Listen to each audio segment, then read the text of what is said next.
आप सब अपने अपने क्षेत्र में बहुत ही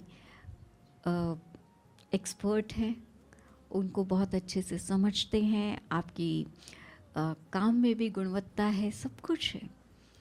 बस उसमें मैं ऐसा क्या जोड़ दूं जिससे जो मैं भी चाहता हूँ वो और अच्छा हो जाए, मुझसे जो उम्मीद करते हैं उनको भी वो प्रोडक्टिविटी मिले, और मेरी पर्सनल लाइफ भी, मेरा पर्सनल बिहेवियर भी, सब कुछ बहुत अच्छा हो जाए।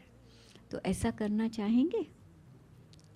आप सब तो खुद ही ट्रेनिंग देने वाले हैं, लेकिन ये आध्यात्मिक ट्रेनिंग है जो सिर्फ एक परमपिता परमात्मा हमको देता है।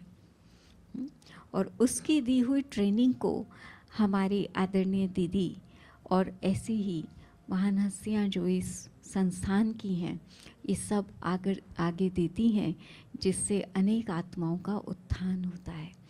तो आप सबका भी बहुत बहुत स्वागत है इस परिसर में, परमात्मा के घर में।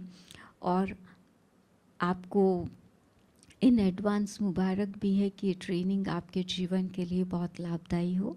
और साथ ही साथ मैं आदरणीय सरोज दीदी जी का भी बहुत बहुत बहुत अभिनंदन करूंगी कि आप जो पिछले 40 इयर्स से इफ़को ऑर्गेनाइजेशन को एक बीज बनकर आध्यात्मिकता की जो लहर आपने फैलाई है, वो इफ़को के हर प्लांट में, इवन नए प्लांट्स भी जो खुले उन सब में भी वो फैलती जा रही है।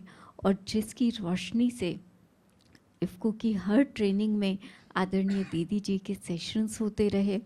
तो इफ़को माना दीदी जी का परिवार।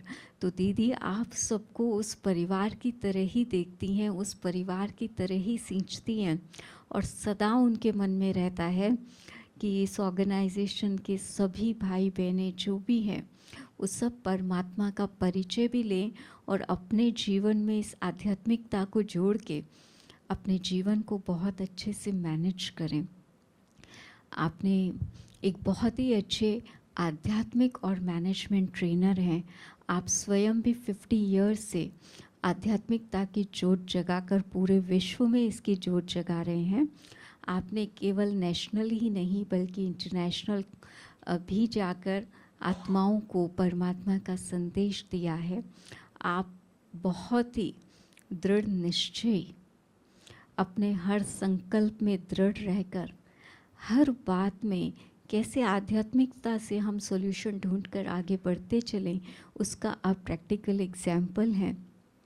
और इफ़को ही नहीं, इफ़को जैसी अनेक मैनेजमेंट ऑर्गेनाइजेशंस, चाहे वो गवर्नमेंट की हैं या प्राइवेट सेक्टर्स की हैं, लाइक GMR है, हीरो होंडा है, आपकी सिस्टर कंसर्न होती थी क्रिप्को, अभी IFFDC है, ऐसी अनेक ऑर्गेनाइजेशंस में भेल है, गेल है, सब में दीदी जी ने शुरुआत की है। और आज उसका लाभ हज़ारों आत्माएं ले रही हैं, और उनके परिवारों में भी हमने देखा बहुत चेंज आया। तो हम ऐसे आदरणीय दीदी जी का भी बहुत बहुत स्वागत करते हैं, अभिनंदन है, अभिनंदन है। दीदी को अभी 20 डेज़, आई मीन 30 डेज़ हो गए, 1 मंथ अप्रॉक्सीमेट हो गया है। हल्का सा कुछ पैर में इंजरी हुआ था, थोड़ा सा रप्चर आया था, पर दीदी ने कहा अब इफ़को का तो हमने समय लिया है, कुछ भी हो मुझे जाना ही है। और अपने उस दृढ़ संकल्प पे रहते हुए आज सुबह आप सबके साथ साथ दीदी भी यहाँ पहुँचे कि नहीं, मुझे परिवार से मिलना ही है। तो कितना उनको आप सबके प्रति स्नेह है और श्रद्धा है कि नहीं, उनको हमने निमंत्रण दिया है, मुझे पहुंचना ही है। तो कैसी भी परिस्थिति है, आप परिस्थिति को नहीं देखते, लेकिन आप अपनी स्थिति को बहुत हाई रखते हुए और आप हर परिस्थिति को क्रॉस करके आगे बढ़ते हैं। तो जो चीज़ें दीदी जी भी आपसे शेयर करेंगे या इन सारे सेशंस में शेयर होगा, आप उनका एक जीता जागता उदाहरण है। तो मैं ऐसे आदरणीय दीदी जी से रिक्वेस्ट करूँगी कि आज का जो हमारा थीम है स्पिरिचुअलिटी इन मैनेजमेंट, तो इस थीम के ऊपर हमको डीप इंसाइट देंगे कि मैनेजमेंट में हम स्पिरिचुअलिटी का क्या योगदान है, कैसे हम इससे बेनिफिट ले सकते हैं और कैसे हम इसे अडॉप्ट कर सकते हैं। तो आदरणीय सरोज दीदी।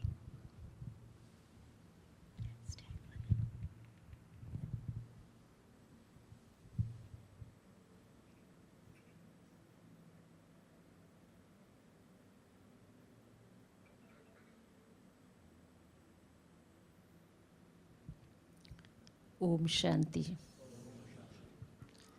सभी प्यार से बोलें ओम शांति, ओम शांति, ओम शांति।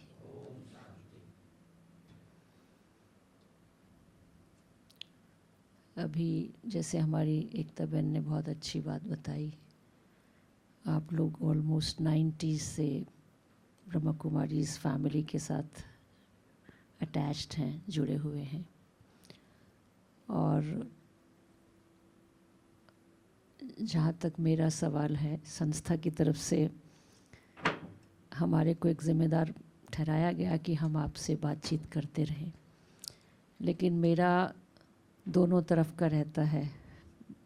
यहाँ के भी नॉर्म्स हम फॉलो करते हैं 100%, और इफ़को के भी नॉर्म्स को देखना पड़ता है। तो कई बार हमारे भाई बहनें हंसते हंसते हेड क्वार्टर में ऐसा बोलते थे कि इफ़को वाली सरोज दीदी क्योंकि जब नाम से याद करते थे तो वो सोचते थे कि भाई ऐसे अगर दूसरे नाम का कोई आता है सेम नाम, तो उसको आइडेंटिफाई करते थे कि वो कौन सी सरोज दीदी है, इफ़को वाली। तो मैं हमेशा बोलती रही कि देखो हेड क्वार्टर में ऐसा आपके नाम से हमारा परिचय दिया जाता है, तो इस बात की लाज ज़रूर रखनी है कि ऐसी कोई बात ना हो जो कहे कि भाई हमारे भाई कैसे हैं। तो एक परिवार है, ये फैमिली है।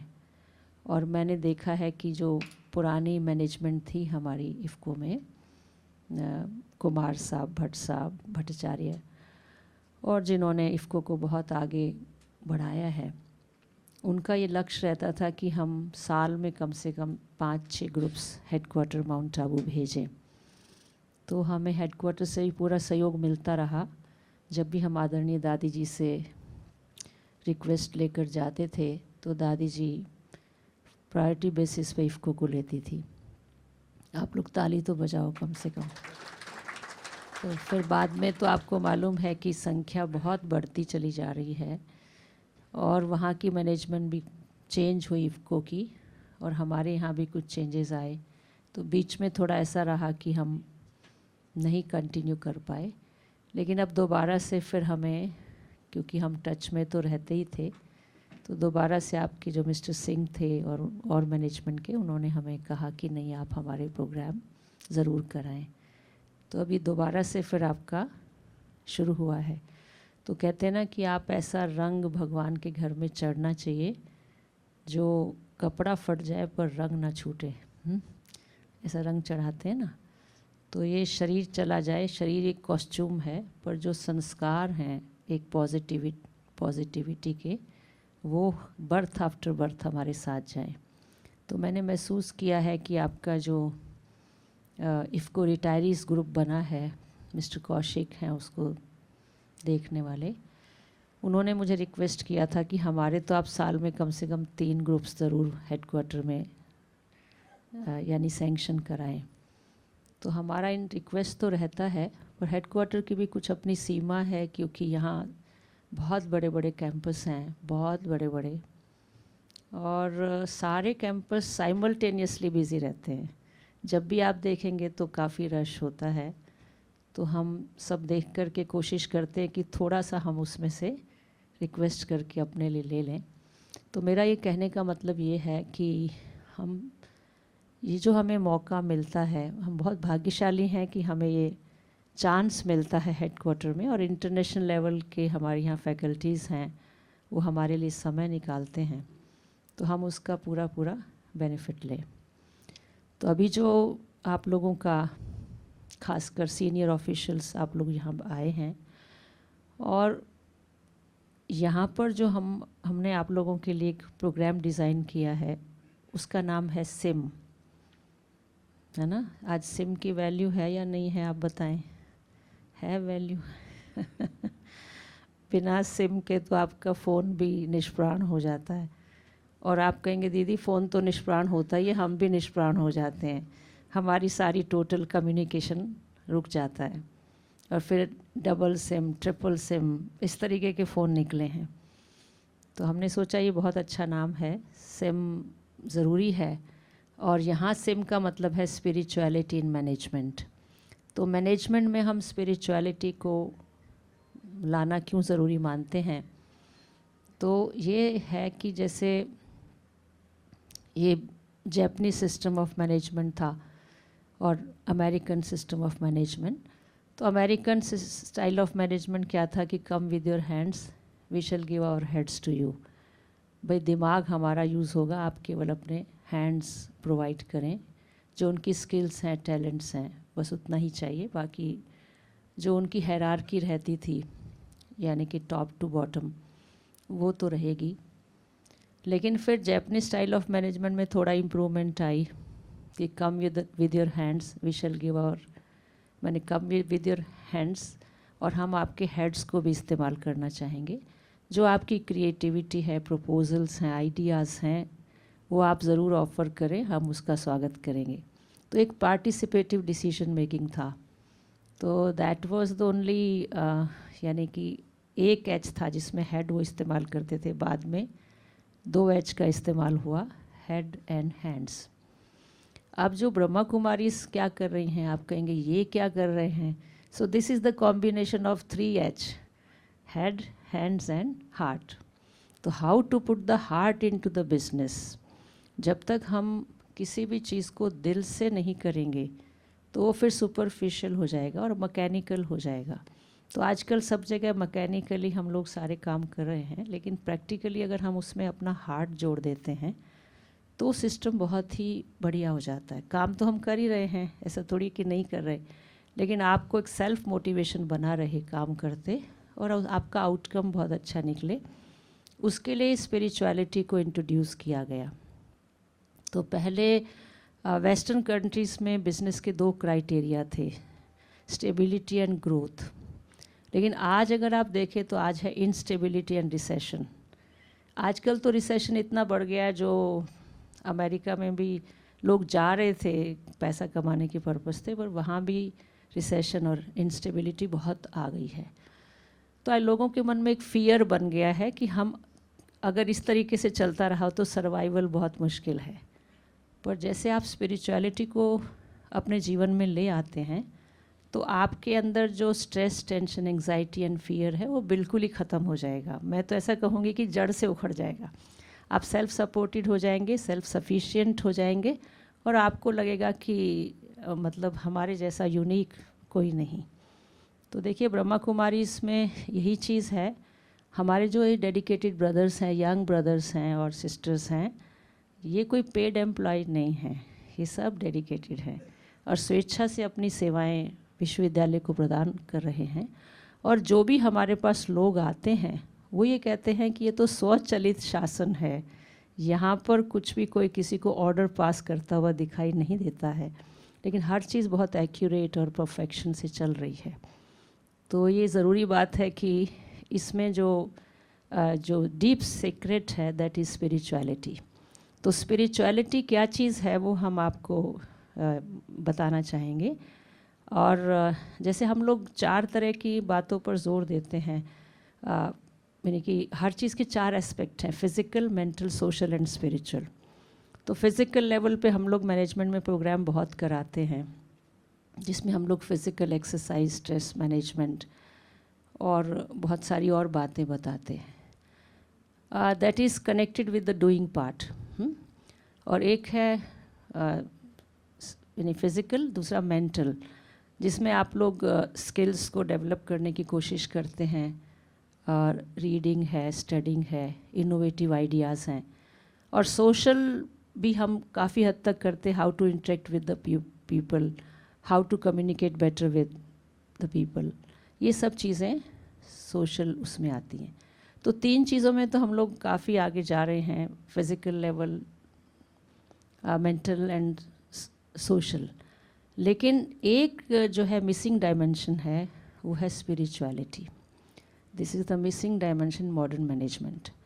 और आजकल कितने भी मैनेजमेंट गुरुज हैं, मतलब वो आपको टेक्निकल ट्रेनिंग भी करा देंगे, लेकिन अल्टीमेटली लोग ये कहते हैं, मुझे याद है कि जब हम शुरू में अपने आप को हमने इंट्रोड्यूस किया था कॉरपोरेट में और ख़ासकर इफ़को में, तो यहाँ पर तो मालूम नहीं था कि ब्रह्मा कुमारीज़ भी कुछ कराती हैं।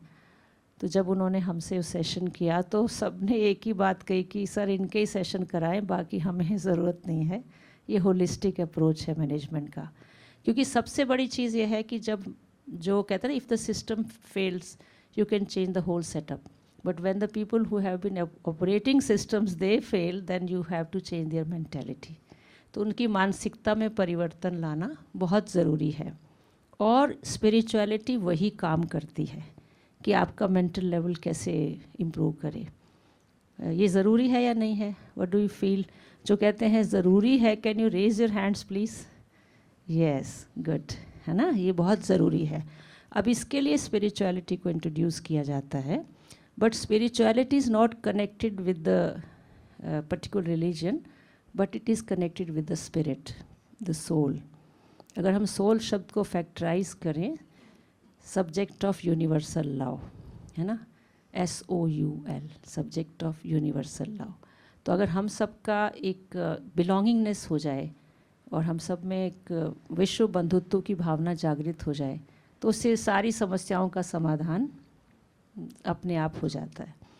तो ये स्पिरिचुअलिटी जो है, ज़्यादातर आप नोटिस करेंगे कि मैनेजमेंट में सबसे जो फैक्टर आता है, जो हर्डल्स आते हैं, वो है ego centrism.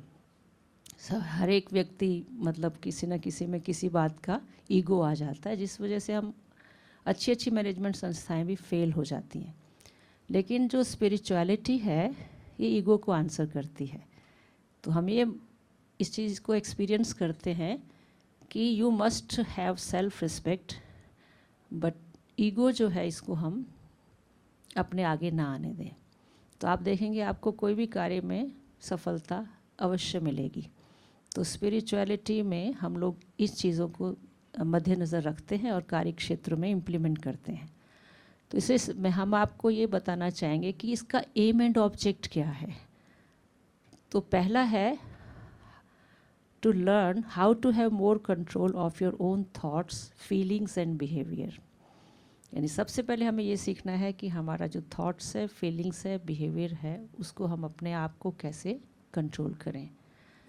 To become a better leader through better self understanding and practical application of spiritual knowledge and principles, जिसको आप अप्लाइड स्पिरिचुअलिटी कहते हैं। एक तो ये हो गया कि आपने जस्ट लर्न किया और सुना दिया, लेकिन एक है कि आपका इम्प्लीमेंटेशन कहाँ तक है। और तीसरी बात है to take more personal responsibility of your own life and stop blaming others and circumstances। क्योंकि आजकल हम लोग ज़्यादातर ब्लेम गेम खेलते हैं। हम हमेशा जो है, कोई भी एरर आता है किसी कार्य में या किसी में, तो हमारी पॉइंटिंग फिंगर दूसरे पर जाती है। This is because of this person, this is because of this circumstances, ये हुआ। लेकिन यहाँ पर जो हम सीखते हैं स्पिरिचुअलिटी में, कि आपकी पॉइंटिंग फिंगर किसी दूसरे पर नहीं जानी चाहिए, राइट। मैं अपनी लाइफ का ज़िम्मेदार हूँ और उसके जो भी कॉन्सिक्वेंसेस होंगे मेरे कर्म के, उसकी ज़िम्मेदारी भी मेरी ही है, ठीक है। तो इसमें क्या है, स्टॉप, यानी जो हमारी ब्लेम करते हैं हम, stop blaming others and circumstances. ना तो आप दूसरे को ब्लेम करें, ना आप सर्कमस्टांसिस को। अगर इसके लिए आपके मन में कोई भी क्वेश्चन उठता है तो आप ज़रूर पूछें। ये छोटी छोटी बातों में देखने में आता है कि ये ज़िम्मेदार है, ये ज़िम्मेदार है, पर लिटरली कोई दूसरा ज़िम्मेदार नहीं है, मैं स्वयं ज़िम्मेदार हूँ, ठीक है। और चौथा जो है, how to communicate better with people, क्योंकि आज कम्युनिकेशन गैप बहुत ज़्यादा है, वैल्यू बेस्ड कम्युनिकेशन नहीं है, है ना। अब कहाँ when to communicate, what to communicate, how to communicate, ये हम लोग यहाँ लर्न करते हैं, राइट? जिसका कम्युनिकेशन बहुत अच्छा है, उसमें डिविनिटी है, तो ये भी एक मैनेजमेंट में आपको बहुत हेल्प करेगा। और नेक्स्ट है to help manage major life changes, जो हमारी लाइफ में तरह तरह के परिवर्तन आते हैं। आप देखो आजकल कितना फास्ट टिपिकल चेंजिंग टाइम से हम गुजर रहे हैं किसी भी क्षेत्र में, है ना? लेकिन उसमें हम लोग तभी आगे बढ़ पाएंगे जब हम अपने आप को मैनेज करेंगे। तो परिवर्तन तो एक प्रक्रिया है, इस संसार की प्रक्रिया है। परिवर्तन हर एक को अच्छा भी लगता है, अच्छा लगता है ना। अभी देखो यहाँ आपको यही सेशन अगर आपको हम आपके संस्था में कराते तो उसका कुछ और आनंद होता, लेकिन यहाँ आके बहुत अच्छा लग रहा है। चेंजेस सबको अच्छी लगती है ना। तो कोई भी ऐसा व्यक्ति नहीं है दुनिया में जिसको परिवर्तन अच्छा ना लगता हो। Nobody wants to wear the same colour every day, nobody wants to eat the same food every day, है ना? हर एक को चेंज चाहिए। लेकिन विडंबना इस बात की है कि हम परिवर्तन चाहते हैं किसका? किसका? यस, हम दूसरों का परिवर्तन चाहते हैं, अपने परिवर्तन में रेजिस्ट करते हैं। हम कहते हैं कि ये बदले तो मैं बदलूं, कुछ ये बदले कुछ मैं बदलूं, 10 बातों में ये चेंज हो जाए मैं चेंज हो जाऊंगा, लेकिन एक बात में ये चेंज हो, पर पहले चेंज इसको होना चाहिए, फिर मैं 10 बातें मान लूँगा। यही कारण है ना, है ना? लेकिन हमें ये सिखाया जाता है let me be a change agent, मुझे चेंज एजेंट बनना है और मेरे परिवर्तन से विश्व का परिवर्तन होगा। Self transformation leads to world transformation. अगर मेरे में परिवर्तन आया तो मेरे परिवर्तन से सब कुछ परिवर्तन हो जाएगा। दूसरा बदले इस बात का हमें इंतज़ार नहीं करना है, ठीक है? ये बात हमारे यहाँ पे जो भी कोर्सेज करके जाते हैं वो एक बात सीख कर जाते हैं कि मुझे स्वयं को चेंज करना है। आप चाहो कि मेरी वाइफ चेंज हो जाए, मेरे बच्चे चेंज हो जाएं, मेरे कलीग्स चेंज हों, मेरे सबॉर्डिनेट्स चेंज हो, मेरा सीनियर हो, मेरा जूनियर हो, इतना सब सोचने की आवश्यकता नहीं है। आप अपने आप को चेंज करें। आपको देख करके वो अपने आप आपके आगे नतमस्तक होंगे और उनमें पॉजिटिव चेंज आएगा, ठीक है? तो ये भी आपको बहुत मदद मिलेगी। तो हम ये कहेंगे कि सेल्फ मैनेजमेंट का मतलब क्या है, कैसे हमें अपने आप को, स्पिरिचुअलिटी हमें सेल्फ को मैनेज करना सिखाती है। तो सेल्फ मैनेजमेंट का मतलब है self understanding, self respect, self reflection and self organisation. तो पहला सेल्फ अंडरस्टैंडिंग मतलब मुझे अपने आप को इस हद तक अंडरस्टैंड करना है कि मैं अपने आप को और दूसरे को बड़ी सरलता से मैनेज कर सकूं, राइट? और दूसरी बात सेल्फ रिस्पेक्ट। अब कई लोग सेल्फ रिस्पेक्ट क्या समझते हैं कि उनको ईगो आता है ना, तो ये कहते हैं after all I have to maintain my self respect, मैं क्यों झुकूं, मेरी भी तो कोई सेल्फ रिस्पेक्ट है। तो आप ये कहेंगे कि इसको सेल्फ रिस्पेक्ट कहेंगे? बताइए। ज़्यादातर यही मानते हैं, लेकिन होना क्या चाहिए? हाँ, मतलब कहने का भाव है एक है सेल्फ रिस्पेक्ट और एक है ईगो, ये दोनों में अंतर है। नहीं, झुकने का मतलब क्या है, यानी कि अगर आप किसी के आगे पोलाइटली बात कर लेते हैं और वो आपके आगे झुकता है तो आप झुके नहीं, आपने झुकाया है, ये आपकी महानता है ना? अगर किसी ने मेरे से ईगो से बात करी और मैंने उसको सॉफ्टली आंसर किया तो वो भी एक आपके आगे सरेंडर हो ही जाएगा। तो आप झुके थोड़ी, आपने तो झुकाया है। आप अभी घर में देख लीजिए, आपके घर में आपके बच्चे हैं, वो थोड़ा सा आप हल्का सा ऐसे होने लगते हैं आपके पाँव को उस पर, आप झुक करके उसका हाथ उठा लेते हैं, है ना? तो इसका मतलब कोई भी अगर हम अच्छा कार्य करते हैं, हम एक एग्जाम्पल सेट करते हैं और डेफिनेटली हम कई लोगों को एक चरित्र सिखाने के लिए लीडर बन जाते हैं, रोल मॉडल बन जाते हैं, बाकी सब उसका अनुसरण करते हैं। तो ये अच्छी बात है या नहीं है, बताएं? राइट। फिर आइडियाज़ आपके क्लैश नहीं होंगे, फाइटिंग क्वर्लिंग नहीं होगी, पीस आपकी मेंटेन रहेगी, है ना। आप एक आदर्श प्रस्तुत करेंगे, आप आने वाले लोगों के लिए एक रोल मॉडल होंगे, तो अच्छी बात है ना ये। आप थोड़ा सा इसकी डेप्थ में जाने की कोशिश करें। बेनिफिट उसमें नहीं है, उसमें तो स्ट्रगल है, इसमें बहुत बेनिफिट है। और जो हम कहते हैं हम कंटेंटेड फील करें, कंटेंटेड फील आप तब करेंगे जब आप में डिविनिटी है। डेविलिश एक्टिविटी से कोई कंटेंटमेंट नहीं मिलता है, दैट इज़ फॉल्स सेटिस्फेक्शन।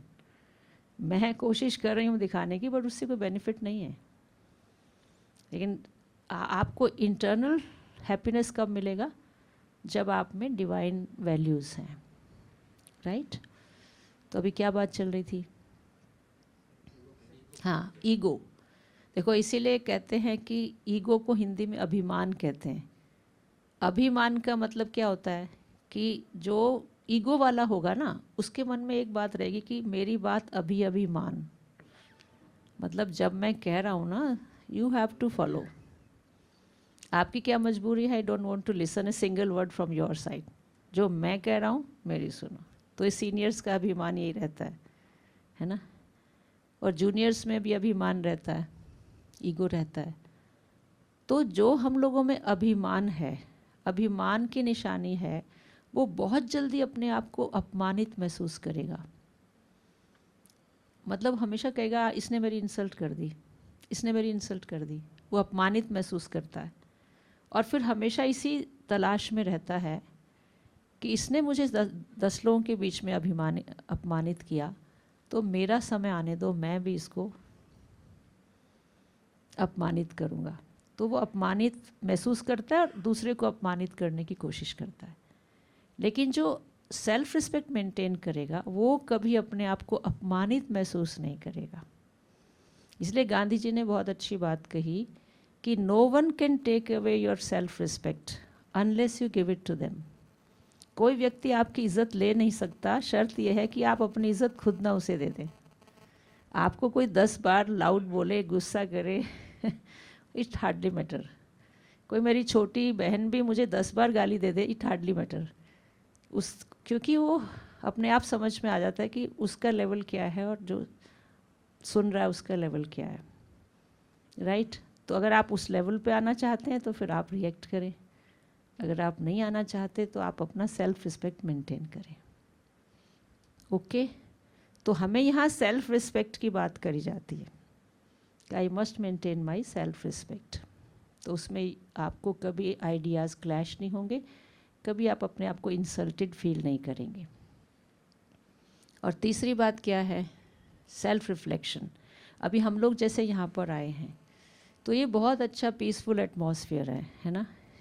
शहर से थोड़ा अलग हटके है, थोड़ा आइसोलेटेड है, आसपास सीरीन सराउंडिंग्स हैं, नदी के किनारे है, थोड़ी ठंडी हवा भी आती है, तो देखने में अच्छा स्थान है।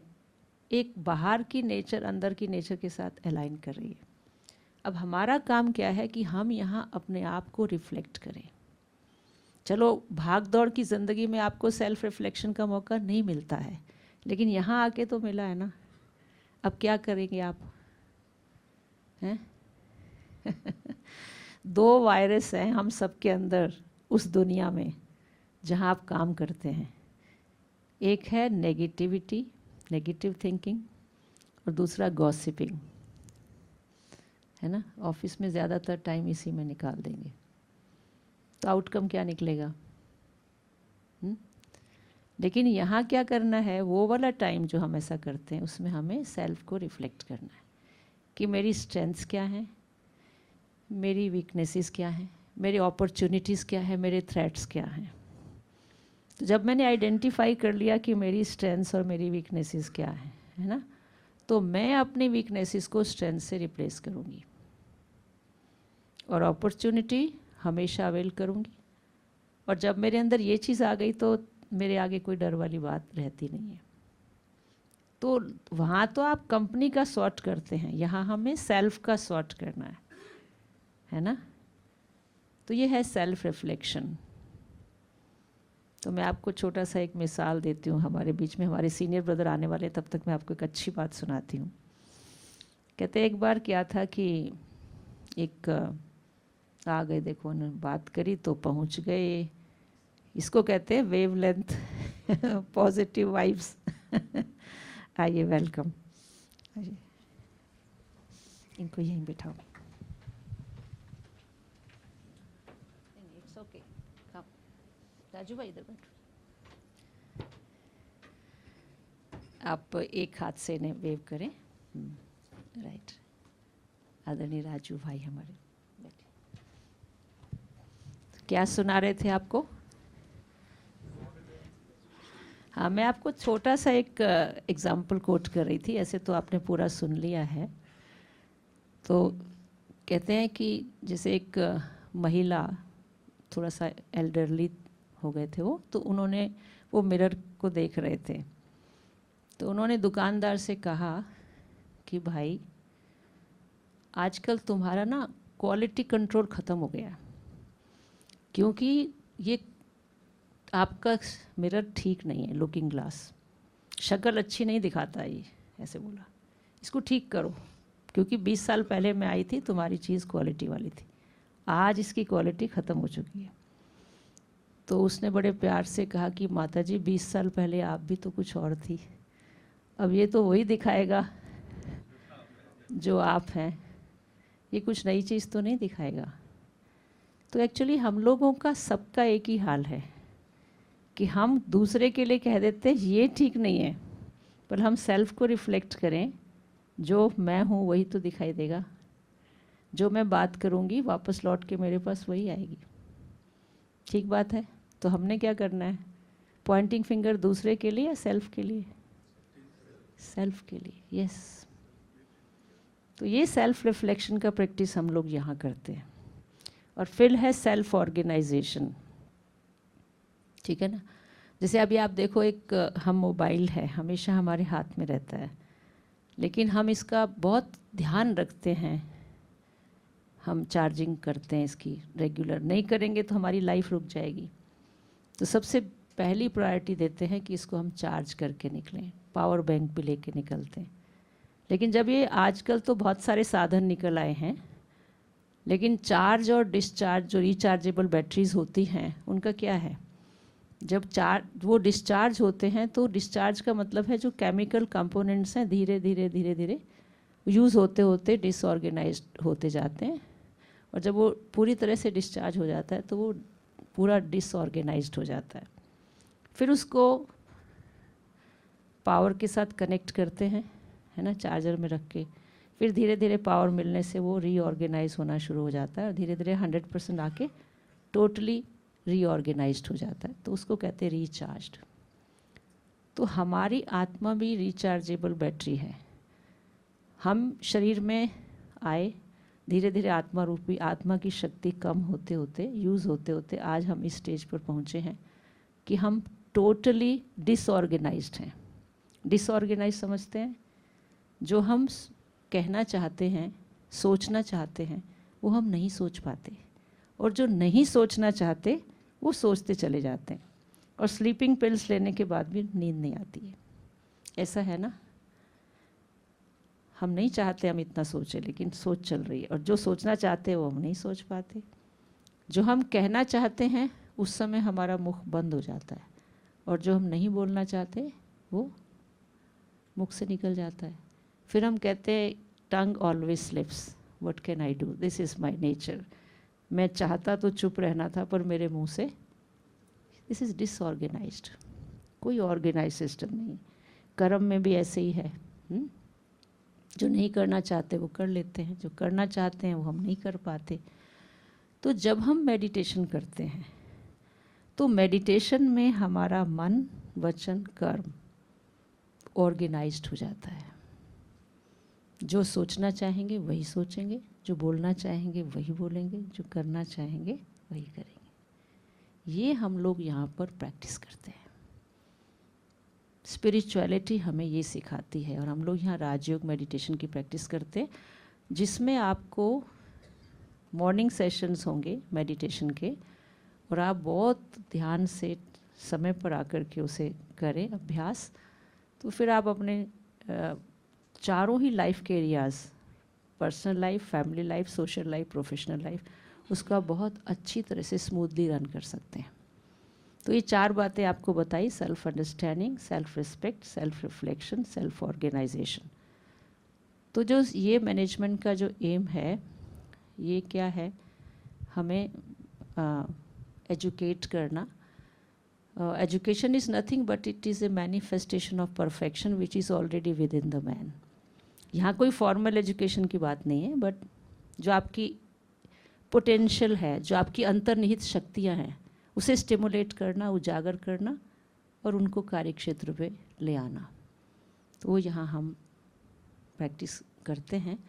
तो इसलिए मेन लक्ष्य ये है कि लीडरशिप क्वालिटी को डेवलप करना, फॉर्मल ट्रेनिंग के माध्यम से नहीं, लेकिन एजुकेशन के माध्यम से। तो इसलिए यहाँ कोर्सेज ऑर्गेनाइज किए जाते हैं।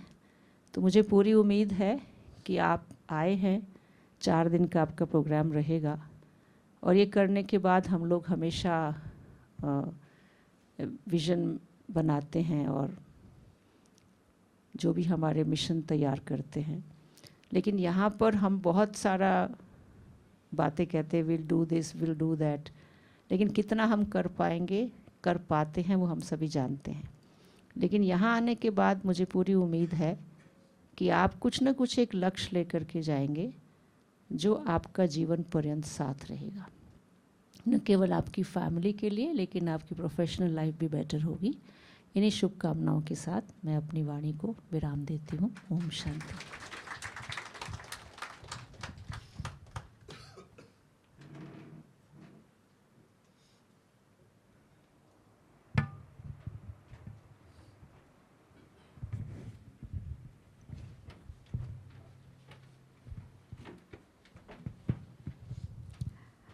बहुत बहुत धन्यवाद। आपने आध्यात्मिक जागृति हमें दी कि आध्यात्मिकता क्या है, इसकी क्यों हमें मैनेजमेंट में ज़रूरत है, कैसे इसके हम बेनिफिट्स ले सकते हैं और इससे हमारे जीवन में क्या परिवर्तन आता है। तो हमारा सिर्फ कार्यक्षेत्र ही नहीं, परंतु हमारा सारा जीवन बहुत श्रेष्ठ बन जाता है। और एक अच्छा श्रेष्ठ जीवन जीने के लिए हम सब इस धरा पे आए हैं। तो आध्यात्मिकता की जागृति से हमारा मन उपवन बन जाता है, जहाँ सुख चैन की बंसी बजती है। तो पुनः पुनः आपका धन्यवाद।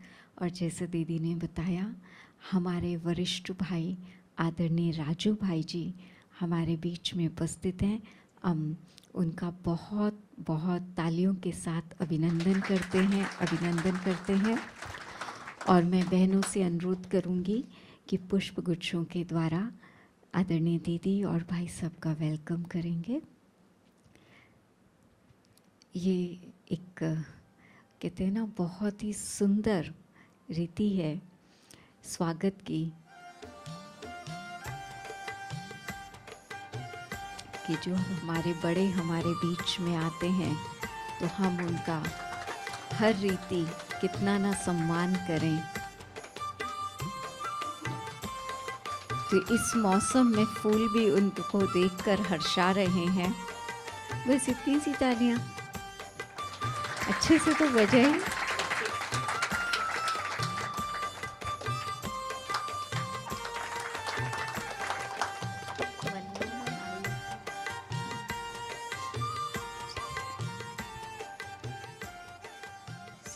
आदरणीय राजू भाई जी भी 1965 से ब्रह्मा कुमारी के संपर्क में हैं और आपने अपने जीवन को इस आध्यात्मिक पथ पर ही समर्पित किया।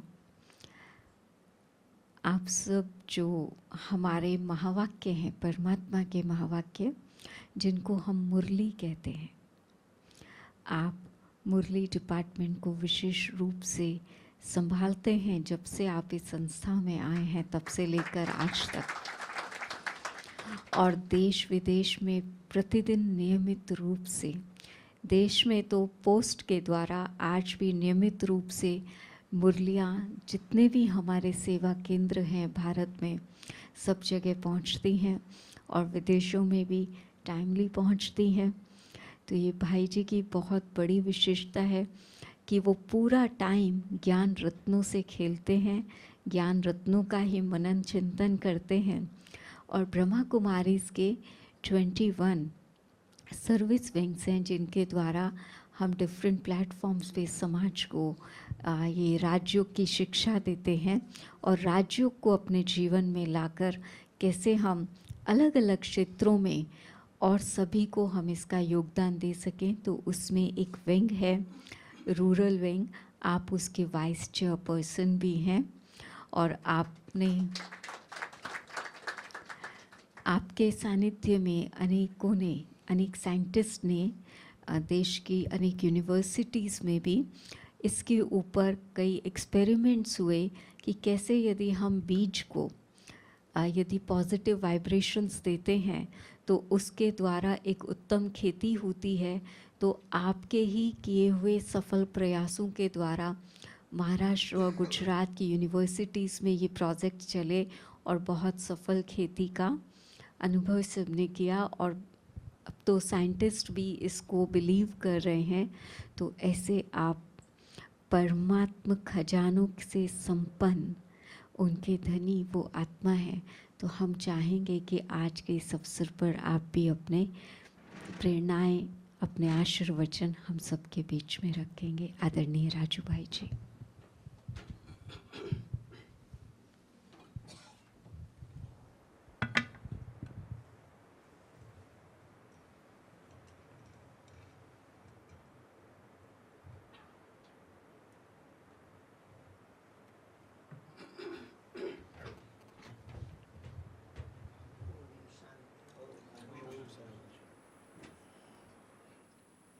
ओम शांति। आप सभी का इस पावन मानसरोवर में बहुत बहुत दिल से हार्दिक स्वागत है, अभिनंदन है। ये पवित्र धरणी जहाँ पर नित्य राजयोग के अभ्यास चलते रहते हैं, अनेकों ग्रुप्स 500-500 के आते हैं और यहाँ ही रहते हैं और यहाँ ही उनके मेडिटेशन होते हैं, क्लासेज होती हैं। आज आप सभी इस सुंदर भवन में मानसरोवर में आए हैं। नदी का किनारा है और शहर के शोरगुल से दूर है। तो मैं समझता हूँ आप 3-4 दिन में यहाँ बहुत अच्छे अच्छे अनुभव करके जाएंगे। आध्यात्म शक्ति किसको कहा जाता है? एक है प्रवचन देना, बताना लोगों को, और एक है उन्हें अनुभव कराना। अनुभव एक बहुत बड़ी शक्ति है। जहाँ आध्यात्मिक वातावरण होता है वहाँ की जो वाइब्रेशंस होते हैं उनका एक अलग ही ओरा होता है, आभा मंडल होता है। तो आप इस पवित्र आभा मंडल के अंदर आए हैं। मैं समझता हूँ प्रवचनों से तो लाभ मिलेगा ही, लेकिन इस विद्यालय की मैनेजमेंट कैसे चल रही है, जहाँ पर अभी 10 दिन पहले 24,000 लोग थे। सबके रहने की व्यवस्था, उनके भोजन की, खाने की, क्लासेस की 1 हफ्ते तक चलती है और आते हैं सभी पूरे भारत और विदेश के 140 देशों के लोग। सब यहाँ से खूब शक्ति भर करके अपने मनोबल को बढ़ा के जाते हैं। तो इस सुंदर वातावरण के बीच में जो यहाँ योग का नित्य अभ्यास करते हैं, जिन्होंने स्वयं पर शासन किया है। एक है प्रशासक। प्रशासक बनना तो सहज है, लेकिन स्वयं पर शासन करना, स्वशासक बनना, वो आध्यात्म शक्ति ही हमें सिखाती है। जितना हमारा अपने सूक्ष्म शक्तियों पर कंट्रोल रहता है, ये शरीर जिसकी स्थूल कर्मेंद्रियाँ आँख, नाक, मुख, कान, हाथ, ऐसे ही आत्मा की जो सूक्ष्म शक्तियाँ हैं, संकल्प शक्ति जिसको हम मन कहते हैं, विवेक शक्ति जिसको हम बुद्धि कहते हैं, और उसके द्वारा कर्म में आने के बाद बनते हैं संस्कार। उन तीनों शक्तियों पर, मन, बुद्धि और संस्कार, इन तीनों पर हमारा संपूर्ण कंट्रोल रहे तो ये कर्म इंद्रियां कभी हमें धोखा नहीं देती। जो बहन जी कह रहे थे, कई बार हम चाहते नहीं हैं ये बोलें, ये सोचें, लेकिन निकल जाता है, हो जाता है। फिर अपराध बोध होता है, गिल्टी कॉन्शियस हो जाते हैं, दुखी होते हैं, परेशान होते हैं। लेकिन यहाँ पर जिन्होंने इस अभ्यास को प्रैक्टिकल किया है, राजयोगी बने हैं, अमृत वेले दिनचर्या हमारी प्रारंभ होती है। आज हम 2 बजे उठे थे और यहाँ ही एक बाजू में सेवा केंद्र है दांतीवाड़ा में, वहाँ एक प्रोग्राम था मेडिटेशन का। तो वहाँ से हम आए और बहन जी ने अचानक कहा कि भाई जी आ जाओ आप। मैं जा रहा था माउंट आबू, तो गाड़ी इधर घुमाई और आपके पास आए। जितना हम राजयोग का अभ्यास करते हैं, आध्यात्म माना आत्मा का अध्ययन, स्वयं का अध्ययन, मैं कौन हूँ। यहाँ पर आप आए हैं, इस पहेली को जरूर हल कर लेना, मैं कौन हूँ। मैं के नाम से तो आज बहुत बड़ी बड़ी लिस्ट आती है। मैं इंजीनियर हूँ, मैं डॉक्टर हूँ, मैं प्रोफेसर हूँ, मैं प्रशासक हूँ, मैं राजनेता हूँ, मैं।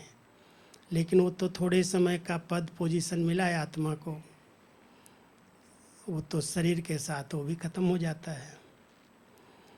लेकिन वास्तव में चैतन्य शक्ति जो है, जिसको हम आत्मा कहते हैं, जो अजर अमर अविनाशी है, जो इन आँखों से भल दिखाई नहीं देती लेकिन पता चलता है इसमें है, निकल जाएगी तो शरीर मिट्टी हो जाएगा। तो उस सूक्ष्म एनर्जी को महसूस करना और उस स्वरूप में स्थित हो जाना। मेडिटेशन में हम 4 बातों का अभ्यास करते हैं और यहाँ पर आप सब करके देखना। एक है स्वस्वरूप का दर्शन, मैं जो हूँ जैसा हूँ। दर्पण के आगे तो शरीर दिखाई देगा, लेकिन ज्ञान के दर्पण के आगे मैं अपने आप को देखूं, मैं कौन हूँ। मैं एक लाइट हूँ, मैं एक चैतन्य शक्ति हूँ, प्रकाश पुंज हूँ। कहते हैं भ्रकुटी के बीच में चमकता है अजब सितारा, और जब उस अजब सितारे को, उस वंडरफुल प्रकाश को हम अनुभव करते हैं, स्वरूप में स्थित होते हैं, तो मेरा स्वधर्म क्या है। धर्म के नाम पर आज कितने भेद हैं, लेकिन परमात्मा कहता है बच्चे आज तुमने इस घर में जन्म लिया, हिंदू बन गए, मुस्लिम बन गए, सिख बन गए, ईसाई बन गए, लेकिन शरीर छोड़ के कल दूसरे घर में गए तो आपका धर्म भी बदल गया। लेकिन वास्तव में आत्मा का स्वधर्म तो शांति है, प्रेम है, सुख है। तो आत्मा अपने स्वरूप में स्थित हो, अपने स्वधर्म में स्थित हो और अपने स्वपिता को पहचाने। मेरा असली पिता कौन है। शरीर को जन्म देने वाला तो जन्म दिया, बड़ा किया, पालना किया, पढ़ाया, योग्य बनाया, लेकिन उसके बाद जब कोई दुख आता है, प्रॉब्लम आती हैं, तो कहते हे पिता, हे प्रभु, हे परम पिता। वो परमात्मा कहाँ है, कौन है, उसकी सत्य पहचान क्या है। वो पहचान अगर सत्य है, सही रूप में हमें पहचान मिली है, तो उससे कनेक्शन जोड़ना बहुत सहज है। न पहचान के कारण, बिना एड्रेस के अगर हम किसी को ढूंढें, मिलना चाहें तो मिलेगा क्या। उसके नंबर में भी अगर थोड़ी सी मिस्टेक हो जाती है तो फ़ोन कहाँ का कहाँ चला जाता है। तो परमात्मा से शक्ति लेने के लिए उसकी सत्य पहचान की ज़रूरत है, तो वो भी यहाँ आपको मिल जाएगी। और फिर वो रहता कहाँ, उसका स्वदेश क्या है। स्वस्वरूप की स्मृति, स्वधर्म की स्मृति, स्वपिता की स्मृति और स्वदेश की स्मृति। अब ये चारों स्मृतियों को अगर आपने सही रूप से स्मृति स्वरूप बन गए तो योग आपका बहुत सहज है। यही हमारे आध्यात्म में राजयोग का जो महत्व है, वो हमारे जीवन को योगी जीवन बना देता है। हम योग लगाने वाले नहीं हैं, हमारी जीवन योगी है। चलना फिरना खाना बोलना सब कुछ जो कर्म हम कर रहे हैं योग युक्त होकर के अगर करते हैं तो ये कर्म इंद्रियां हमारे अपने आप अधीन रहती हैं, आर्डर अनुसार काम करती हैं। ये हम कह ही नहीं सकते हम चाहते नहीं थे, संकल्प चल गए, बोल दिया, हो गया। ज्ञानी और अज्ञानी का केवल एक ही अंतर हमें बताया गया है। ज्ञानी वो है जो सोच समझ करके करता है, बोलता है, और अज्ञानी वो है जो सोचने बात करने के बाद सोचता है, पश्चाताप करता है कि नहीं करना चाहिए था, नहीं बोलना चाहिए था। लेकिन वो शक्ति तभी आती है जब वो स्वशासक बने, स्वयं पर शासन करना सीख जाए। तो यहाँ पर जो भी मैनेजमेंट आप देखेंगे, जो हमारी दादियों ने बाबा के बाद, मुझे इस ईश्वरी विश्वविद्यालय में आज 53 वर्ष पूरे हो गए, समर्पित हुए। मैं 72 अप्रैल में, अप्रैल चला ना, 72 अप्रैल में यहाँ आया, यूपी से आया, उत्तर प्रदेश की धरनी से। और यहाँ आकर के यहाँ के वातावरण में, यहाँ की दादियों की मैनेजमेंट में इतना घुल मिल गया जो उनके साथी बन गया, उनके हर कार्य में सहयोगी बना और उनकी मैनेजमेंट को बहुत समीप से देखा कैसे वो मैनेज करती हैं। क्योंकि साकार ब्रह्मा बाबा तो थे ही, वो तो इस विद्यालय के मुखिया ही थे, हेड थे। उनके जाने के बाद जो ब्रह्मा कुमारी ईश्वरी विश्वविद्यालय का विस्तार हुआ, जो उसकी प्रगति हुई, आज हम देखते हैं बाबा के समय, साकार के समय केवल भारत के अंदर 108 सेंटर भी नहीं थे। और आज हमारी बहनों ने ऐसी मैनेजमेंट की, ऐसा सबको संगठित किया, एक किया, जो 140 देशों में 14 लाख से भी अधिक भाई बहनें से जुड़ गए। हजारों पाठशालाएं हैं, हजारों केंद्र हैं। जो हमारे रजिस्टर्ड केंद्र हैं वो तो 5000 6000 हैं, जिनका हमारे पूरा हिसाब यहाँ रहता है। इनके साथ जो सहयोगी केंद्र की पाठशालाएं गाँव में चलती हैं वो हजारों में हैं। लेकिन सारी मैनेजमेंट हमारी दादियाँ कैसे चलाती हैं, मैं आपको 3 बातों का बैलेंस बताता हूँ। उस बैलेंस से चल रहा है विद्यालय, और वो बैलेंस अगर ज़रा भी नीचे ऊपर होगा तो मैनेजमेंट में डिस्टरबेंस आ जाएगी। एक हमने देखा, इन दादियों को बाबा ने ये कार्य सौंपा। इन्होंने अपने आप को कभी बड़ा नहीं कहा, उन्होंने सदा कहा मैं तो निमित्त हूँ, कराने वाला वो है। निमित्तपन का भाव जो है कभी भी अहंकार पैदा नहीं करता। मैं कर रहा हूँ, मेरा कार्य है। जहाँ पर डिस्टरबेंस मैनेजमेंट में आती है वहाँ अहम टकराता है। इसलिए दादियों ने अपने आप को कभी ये नहीं कहा कि बाबा ने मुझे हेड बनाया है। उन्होंने कहा नहीं, आप सब मेरे से बड़े हो, आप हमारे सब साथी हो। उसने हमें निमित्त रखा है, लेकिन निमित्त के साथ साथ निर्माणता का बैलेंस दिया। बहुत निर्माण चित्त, झुकना सिखाया, झुक करके चली। कभी कोई बात हुई तो दादी हमें ऐसा कहती थी, सॉरी। ऐसे नहीं कहती थी मैं क्यों झुकूं, मैं बड़ी हूँ। कहती थी झुक के झुकाना है। कोई बात है, हार मान लो, हारमोनी हो जाएगी। ऐसे ऐसे सुंदर टोटके हम लोगों को सिखाए कि कभी भी टकराव की स्थिति न पैदा हो।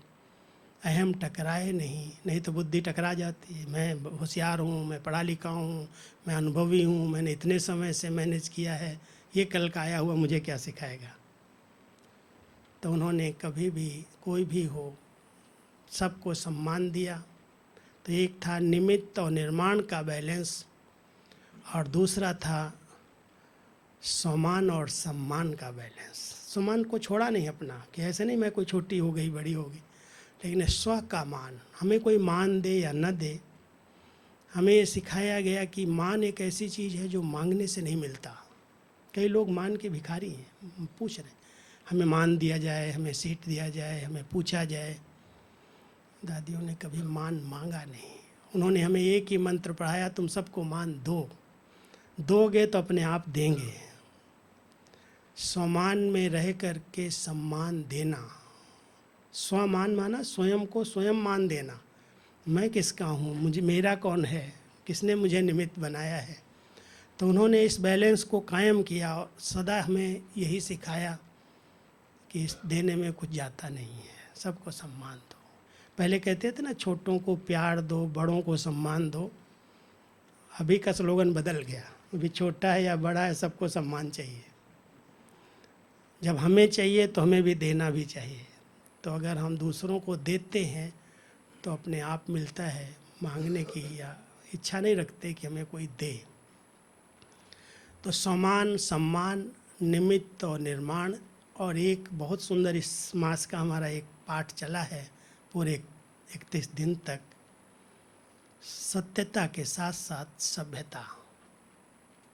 कई बार जो सच्चे होते हैं ना, उनको ये होता है मैं सच्चा हूँ ना, ये झूठ बोलता है, मेरे से सहन नहीं होता, मैं झूठ देख नहीं सकता हूँ। और वहाँ पर सत्यवादी टकरा जाता है। परमात्मा ने हम सबको कहा, अच्छा सच्चे हो ना, सत्यता को कभी सिद्ध किया ही नहीं जाता। सत्यता अपने आप सिद्ध हो जाती है, आज नहीं तो कल। उसको कोई सूर्य, उसको कोई बादल सूर्य को छिपा नहीं सकते। लेकिन अगर आप सच्चे हो तो थोड़ा धैर्यता से, बहुत सभ्यतापूर्वक बात करो। सभ्यता को छोड़ करके नहीं करो। ये ईश्वरीय विश्वविद्यालय में आध्यात्म शक्तियों के आधार से हम सबको बात सिखाई गई है। और इसी आधार से कोई झूठ भी बोलता है, कहते हैं झूठ बोलता है इसलिए मुझे गुस्सा आता है। तो परमात्मा हम सबको कहते हैं वो झूठ बोल रहा है, तुम गुस्सा कर रहा है। गुस्सा करना गलत है या झूठ बोलना गलत है? दोनों ही गलत है। लेकिन झूठ से भी गुस्सा ज़्यादा गलत, क्योंकि क्रोध में आकर के कुछ भी कर बैठता है। इसलिए परमात्मा हम सबको कहते हैं, बच्चे अगर तुम सच हो, सच के दो अर्थ हैं।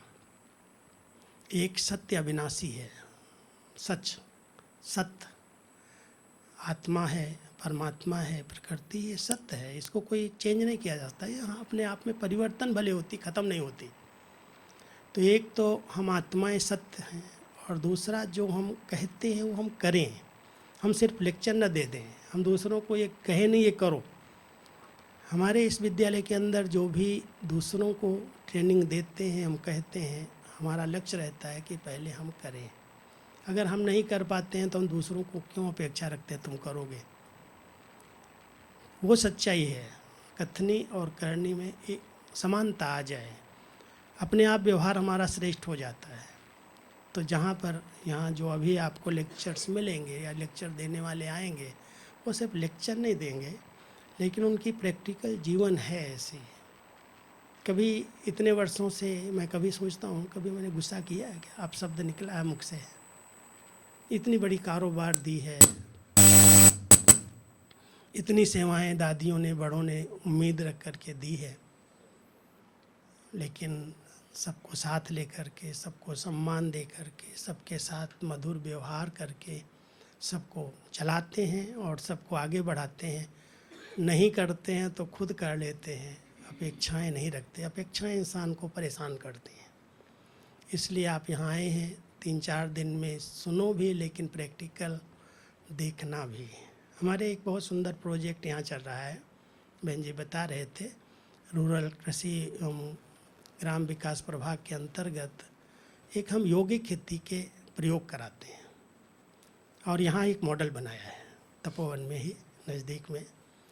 और उस मॉडल के अंदर हम कोई केमिकल्स, कोई भी ऐसी चीज़ें नहीं लगाते, लेकिन हम योग के प्रयोग और कुछ गौ आधारित खेती, गोबर है, गौमूत्र है, उसकी कंपोस्ट करते हैं। आज हमारे इस प्रोजेक्ट को देखने के लिए, ट्रेनिंग के लिए 4 राज्य सरकारों ने अपने किसानों को भेजना शुरू कर दिया।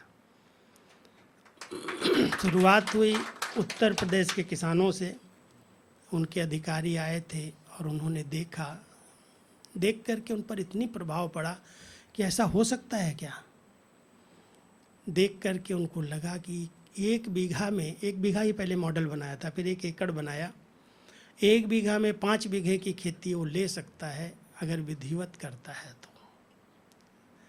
उसके बाद फिर 1 एकड़ का मॉडल बनाया, और यहाँ है देखना, अगर समय मिले आपको चक्कर लगाना, नज़दीक में ही है, 10-15 मिनट के रास्ते पर। 5 लेयर्स की खेती है, और हमने उसमें उस खेती में बहुत सारी चीज़ें हैं जो यहाँ राजस्थान के लिए असंभव हैं, वो भी सब संभव करके दिखाई है। उस खेती में केला भी मिलेगा, ड्रैगन फ्रूट भी मिलेगा, पपीता तो भरपूर है। 10,000 टन अभी तक हमारा 10 टन, 10,000 नहीं 10 टन पपीता अपने सब्जी के लिए जा चुका है, पक्का भी निकल रहा है, बिल्कुल केमिकल रहित है। और पालक, धनिया, मेथी सब पूरे घर को सप्लाई होती यहाँ से।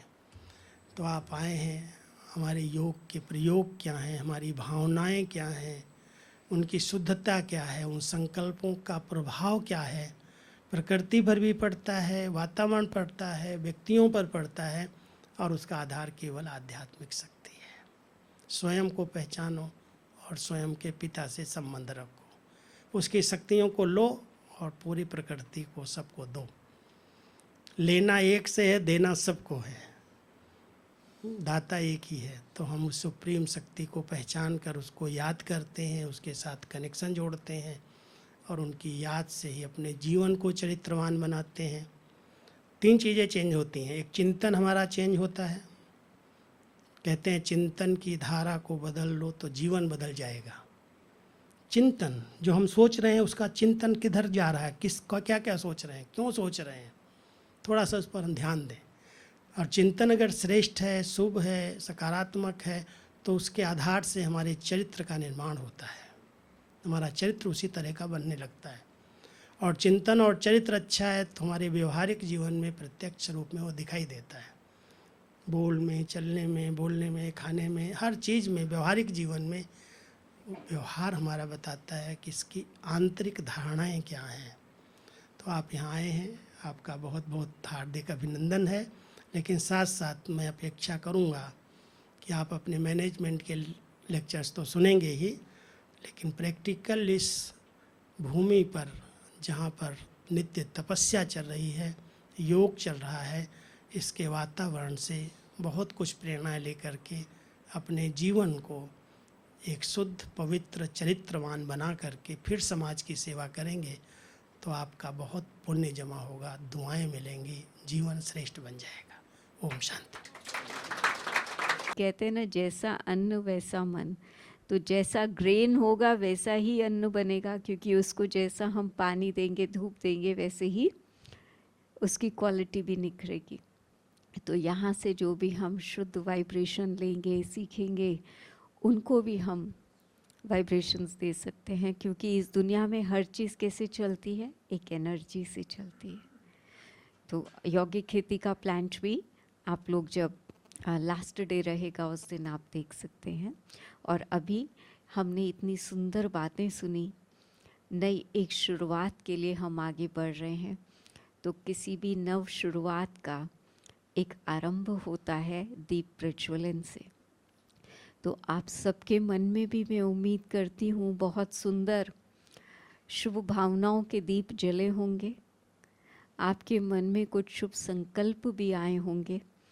उन सबको हम मन में रखते हुए, परमात्मा के साथ अपने आप को जोड़ते हुए एक चलें कि आज से मुझे इन शुभ संकल्पों के साथ ही अपने जीवन को आगे बढ़ाना है, जीना है। तो हम दीप प्रज्वलन करेंगे। हमारे आदरणीय राजू भाई जी, आदरणीय दीदी, और जो हमारे डिफरेंट प्लांट से आए हुए हैं, मैं उन सीनियर ऑफिसर्स के नाम बोल रही हूँ जो सबकी तरफ से आप सबको रिप्रेजेंट करेंगे। पारादीप यूनिट से एसके जेना जी, आंवला यूनिट से आरएस मारवा जी, कांडला से विपिन रावत जी, कलोल से डीएस शाह जी, फूलपुर से जेएस द्विवेदी जी, और मार्केटिंग से राजेश कुमार गोले एंड एसके वर्मा जी। तो आप सब भी कैंडल लाइटिंग के लिए आगे आएंगे।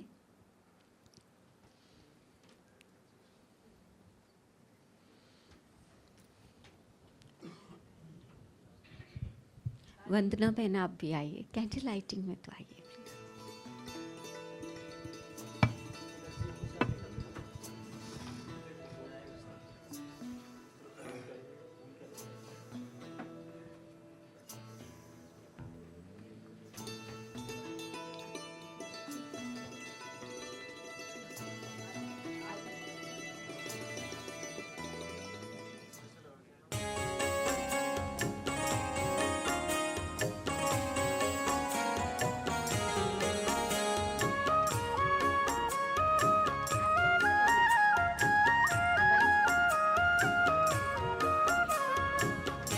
सभी अपने स्थानों पे अपने शुभ संकल्पों के साथ खड़े होंगे और आप सबके मोबाइल साइलेंस पे डलवाएं, लेकिन उनकी टॉर्च आप ऑन कर सकते हैं।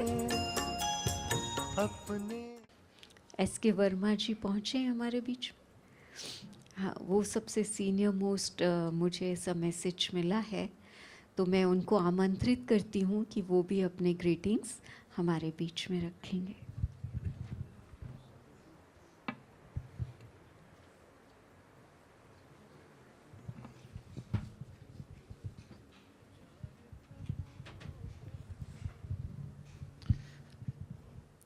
आदरणीय इस मंच पर आसीन हमारे दीदी जी और सब यहाँ के अधिकारी कर्मचारीगण तथा हमारे विभिन्न प्लांटों से आए हुए हमारे बीच के साथीगण, मार्केटिंग के साथी, सभी का मैं अपने इफ़को की तरफ से और इस मानसरोवर की तरफ से सबका हार्दिक स्वागत करता हूँ, अभिनंदन करता हूँ। साथियों, जैसा कि आज उद्घाटन समारोह में बताया गया कि ये बहुत ही अच्छा कार्यक्रम है।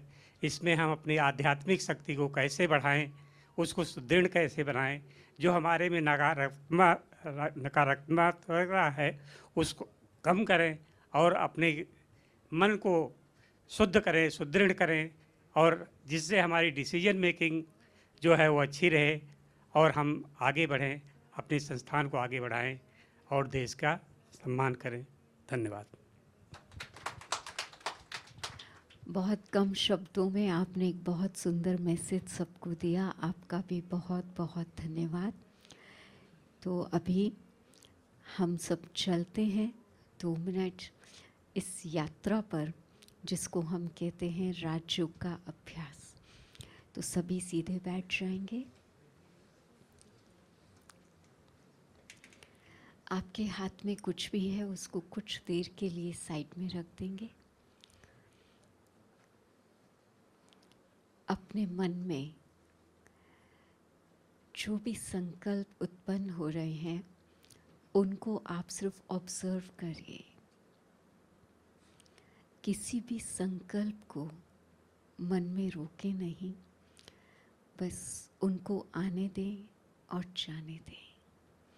कुछ पलों के लिए अपने मन के संकल्पों पर ध्यान लगाएं।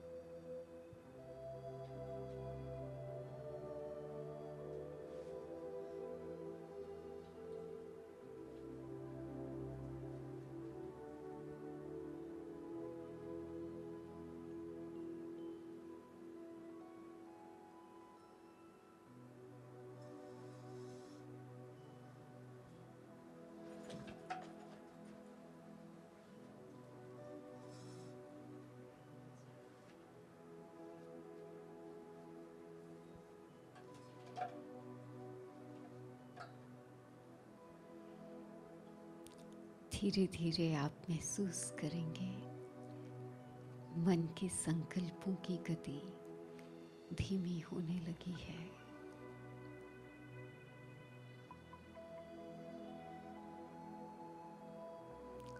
अब अपने मन की स्क्रीन पर एक ही संकल्प, मैं एक शांत स्वरूप आत्मा हूँ, इसी को देखें, इसी को पढ़ें और इसी को बार बार मनन करते जाएं। मैं एक शांत स्वरूप आत्मा हूँ।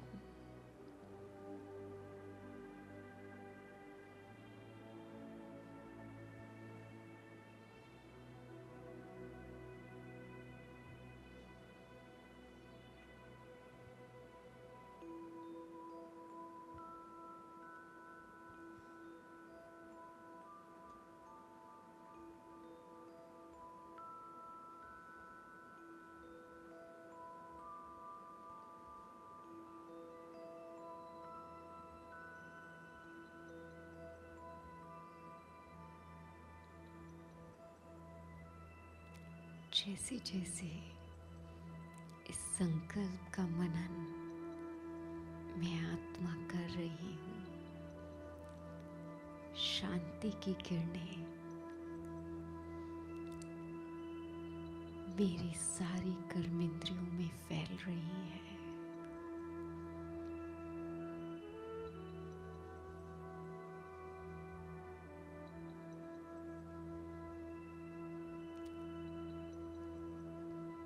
मुझ आत्मा का मन, बुद्धि और शारीरिक स्थूल कर्मेंद्रियां सब स्थिर होते जा रही हैं और सिर्फ शांति की ऊर्जा का संचार हो रहा है।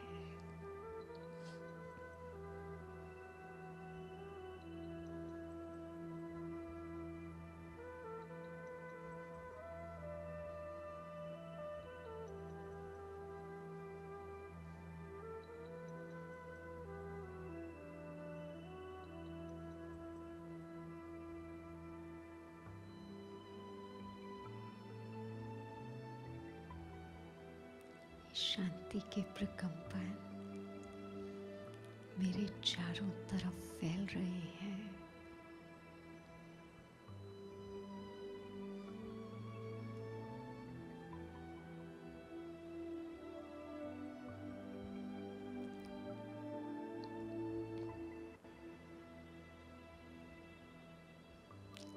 मेरा आंतरिक और बाहरी दोनों वातावरण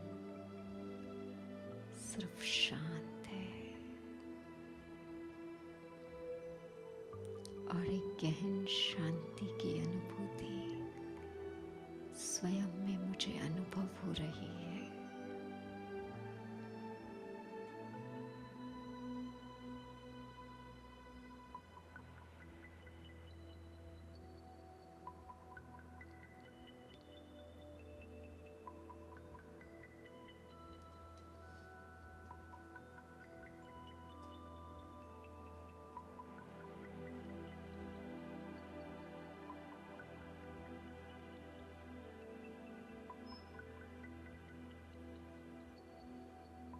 मैं परमात्मा का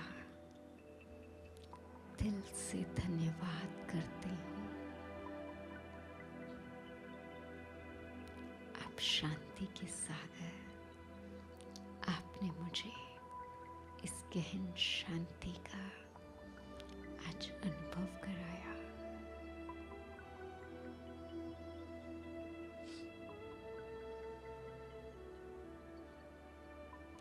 अपने दोनों हाथों को रब कर लीजिए। इन्हें आंखों पर लगाएंगे और इनके पीछे से अपनी आंखें खोलेंगे। अब शांति।